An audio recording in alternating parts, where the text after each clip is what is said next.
C'est un immense plaisir, en ce jour 31 décembre, qui marque la fin de l'année 2024, de prendre la parole et de vous faire un bilan synthétique de l'année 2024 et aussi les perspectives pour l'année 2025. Mais avant tout propos, permettez-moi de rendre grâce à Dieu qui couvre le Burkina Faso de sa main bienveillante et qui nous permettent de rester debout. Je rends donc un vibrant hommage à toutes nos forces combattantes qui se battent jour et nuit jusqu'au sacrifice suprême pour que notre patrie reste et demeure. Je souhaite un prompt rétablissement à tous ceux qui ont été blessés dans cette barbarie et je prie Dieu pour le repos des âmes de tous ceux qui sont tombés dans cette bataille. Aussi, je voudrais rendre un hommage au vaillant peuple burkinabé, de l'intérieur comme de l'extérieur, qui continue de contribuer de façon massive pour que nous menions cette guerre et aussi que nous amorcions notre développement réel. 2024 a été une année pleine de défis. Sur le champ de bataille, l'ennemi a essayé de reprendre l'initiative stratégique pour nous empêcher d'atteindre nos objectifs. Mais grâce à nos vaillants et résilientes forces combattantes, nous avons pu maintenir le cap et toujours garder l'initiative. Aujourd'hui, plus que jamais, nous menons des offensives et nous partions où nous souhaitons mener les actions et nous traquons ces criminels jusqu'à leur dernier retranchement. Cela a été possible grâce à une dynamique enclenchée depuis 2023 et qui se poursuit toujours.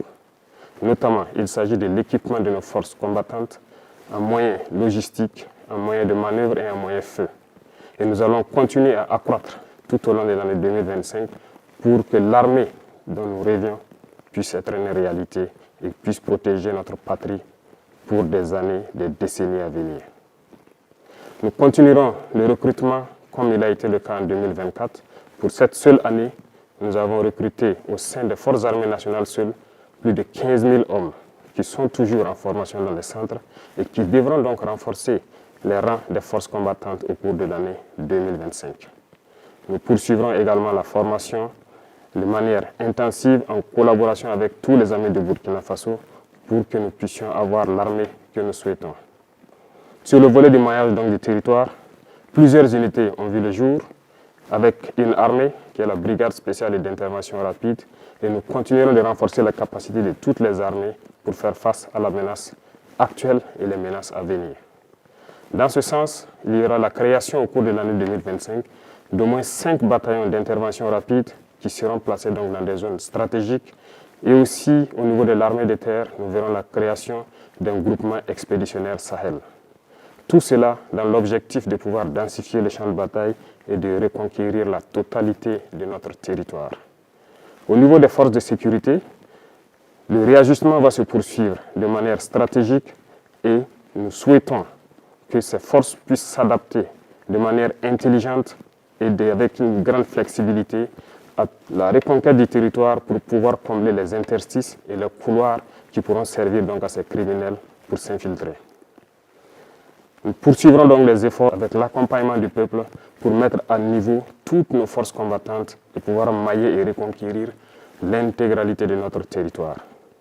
Et pour ce faire, les infrastructures routières sont très importantes pour accompagner la reconquête du territoire. Au cours de l'année 2024, plusieurs projets ont vu le jour, notamment en matière de construction de routes tant dans nos villes que dans nos campagnes. Dans ce sens également, il a été créé l'initiative Faso Mabou, qui devra donc à terme pouvoir doter chaque région d'une brigade de construction de routes. Déjà, les équipements pour les premières brigades sont en route et dans quelques jours, elles pourront être opérationnelles et devront commencer à agir pour le bonheur donc de nos forces combattantes pour leur mobilité sur les champs de bataille et aussi doter certaines zones qui depuis là n'ont pas de route, de bonnes routes pour qu'ils puissent communiquer. Qui parle de route, parle aussi d'écoulement de nos produits. En ce sens, nous avons intensifié en matière d'agriculture notre production cette année 2024. Les résultats sont très satisfaisants et nous rendons grâce à Dieu qui nous a permis d'avoir une très bonne pluviométrie sur l'ensemble du territoire national. La production a été exceptionnelle et nous allons poursuivre dans ce sens. Plusieurs spéculations ont été introduites, des spéculations de rente, telles que le cacao, le café, l'avocat, le blé, bien d'autres, qui devront permettre de pouvoir stopper plus ou moins les importations au Burkina Faso et aussi de transformer ces matières et de revendre à l'extérieur pour faire entrer des devises dans notre pays. Tout ceci contribue au développement de notre patrie que nous sommes en train donc d'amorcer petit à petit. Sur le volet de l'élevage, plusieurs projets ont été menés au cours de l'année 2024, notamment donc le renouvellement du cheptel à travers donc plusieurs initiatives, mais également nous sommes en train de mettre en place un système pour l'alimentation du bétail et du poisson. Plusieurs campagnes de vaccination ont eu lieu, gratuites par endroits et subventionnées par d'autres endroits. Nous poursuivrons nos efforts en faveur du monde paysan à travers donc les intrants et toute la mécanisation qui doit suivre pour les accompagner, produire et atteindre notre objectif qui est l'autosuffisance alimentaire et pourquoi ne pas exporter nos excédents. Dans ce sens, beaucoup d'industries verront le jour pour pouvoir transformer nos matières premières sur place. 2024 a été une année où nous avons pu inaugurer quelques usines dans ce sens, mais beaucoup d'autres usines sont à inaugurer en 2025. Certaines dont vous avez assisté à la pose de la première pierre, mais d'autres également dont la pose de la première pierre n'a pas fait l'objet de communication. Et nous continuerons dans ce sens pour pouvoir transformer nos matières premières sur place pour le bonheur des Burkinabés et exporter ce qui est transformé sur place. C'est dans ce sens que nous pourrons donc faire tourner notre économie à l'intérieur et éviter les importations de l'alimentation au profit de nos populations. Sur le volet de l'économie, beaucoup d'efforts ont été faits et c'est le lieu pour moi de féliciter tous les acteurs qui ont permis donc au Burkina Faso de toujours garder la tête haute face à l'adversité. Nous poursuivrons donc notre effort dans ce sens et beaucoup de fonds ont été réajustés pour pouvoir prendre en compte donc les aspirations de la jeunesse. Dernièrement, l'Agence nationale donc pour la finance inclusive a été créée et l'objectif est de pouvoir octroyer des prêts aux jeunes et de pouvoir suivre leurs activités. Le ministère de la Jeunesse a été instruit de créer des cellules qui vont suivre donc les projets que les jeunes vont porter et qui pourront donc être financés à travers ces instances que nous avons créées. Au cours du premier trimestre de l'année 2025, nous allons tout faire pour accélérer la mise en place de ces cellules parce qu'il ne s'agit pas juste de donner un prêt à un jeune et de le laisser à lui-même. Nous voulons donner le prêt et suivre l'exécution du projet pour lequel il a pris le prêt pour que ça lui profite et que ça profite à d'autres Burkinabés et créer de l'emploi. Nous allons poursuivre les efforts dans le sens donc de l'économie et du commerce pour que notre jeunesse puisse s'épanouir pleinement avec les ressources de leur pays. Dans le domaine des mines, nous avons repris la main sur nos ressources naturelles.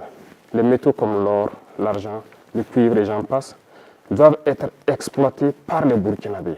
Et nous sommes en train de découvrir petit à petit l'expertise nationale qui permet d'exploiter ces ressources sur place pour le bonheur donc, du peuple burkinabé. Ainsi, nous encourageons les semi-mécanisés et très bientôt, des mines industrielles doivent voir le jour par des Burkinabés et pour le Burkina Faso. Et l'État met tout en œuvre pour pouvoir donc exploiter cette expertise locale au profit donc, de notre patrie. Dans le domaine de l'environnement, plusieurs projets verront le jour.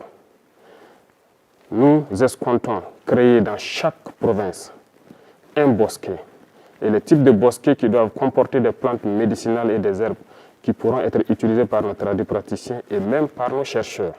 L'Institut de recherche en sciences de la santé a fait ses preuves à partir de nos plantes locales. Cet institut d'ailleurs, j'ai donné instruction pour qu'on puisse me lister tous les équipements dont ils ont besoin pour accroître leur capacité et exploiter notre potentiel en matière de plantes et d'herbes pour suppléer certains médicaments importés. Nous allons poursuivre dans ce sens pour que nous puissions nous soigner nous-mêmes à travers nos plantes. Et donc le ministère de l'Environnement est en train de tout mettre en œuvre pour que ce projet donc voit le jour en 2025. D'autres projets d'envergure en matière de reverdissement, de plantation d'arbres à travers les institutions et toutes les structures qui pourront donc être désignées verront le jour pour que nous puissions reverdir notre environnement, prendre soin de notre environnement et que ça profite pleinement aux Burkinabés. Ceci va augmenter donc le plateau en matière de santé. Nous sommes en train de faire beaucoup d'efforts pour que le plateau technique des différents centres de santé et des hôpitaux puisse se rehausser. Des dotations ont eu lieu en 2024, notamment en termes de matériel médical, mais également 2025 verra le jour de nouvelles dotations d'équipements médicaux et surtout de centres de santé à travers l'initiative pour la santé. Les infrastructures sanitaires seront construites dans plusieurs communes parce que nous voulons faire muter nos centres de santé de promotion sociale en centres communaux qui doivent donc avoir un plateau technique assez fourni en laboratoire, en imagerie pour pouvoir s'approcher des centres médicaux avec antenne chirurgicale. L'objectif est de rapprocher les populations rurales des soins de santé primaires et de pouvoir faciliter un certain nombre de choses dans ce domaine. Parlant donc d'éducation, plusieurs réformes ont été entamées. Peut-être lentes pour certains, mais il faut aller lentement et sûrement. Parce que le système éducatif dans lequel nous nous trouvons est profondément axé sur un système qui forme plus des diplômés et non des gens capables de travailler et de produire de la richesse. Malheureusement, c'est le constat, mais nous sommes à pied d'œuvre pour d'abord changer les infrastructures scolaires et les adapter, les moderniser. Secondo, le curricula et le programme d'instruction doivent être changés. Petit à petit, nous voulons muter donc de l'enseignement général vers l'enseignement technique et professionnel.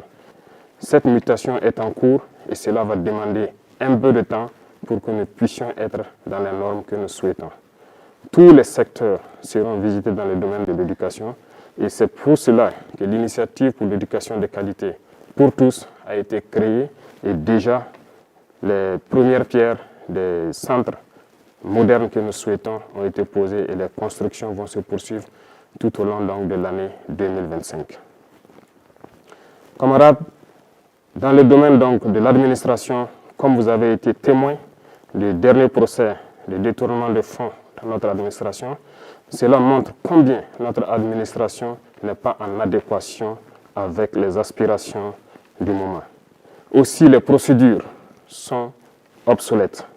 Voilà pourquoi beaucoup de mesures sont en train d'être prises pour que cette administration redevienne fonctionnelle comme on le souhaite.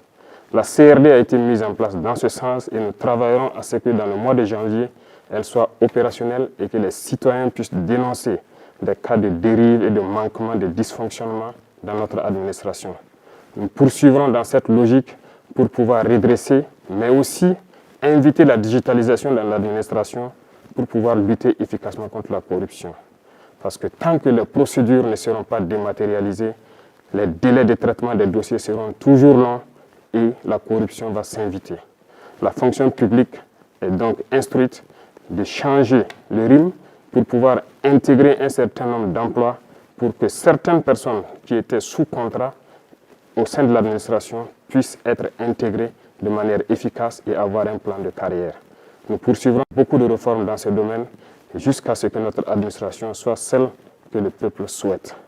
Dans le domaine de la justice, beaucoup de réformes ont déjà eu lieu et nous poursuivrons en 2025. Les tribunaux coutumiers devront voir le jour et dans ces tribunaux coutumiers, des auditeurs de justice, des nouveaux types seront donc recrutés pour animer ces tribunaux coutumiers. Cela pour prendre en compte nos valeurs endogènes de règlement des conflits, pour avoir une justice réparatrice et non une justice uniquement punitive. Dans ce sens, en prenant en compte nos valeurs endogènes et en impliquant nos leaders coutumiers et religieux sur les valeurs qui sont les nôtres, nous pourrons transformer notre justice, la rapprocher du justiciable. Ces réformes vont se poursuivre tout au long de l'année 2025 et nous comptons pouvoir atteindre notre objectif avant la fin de l'année.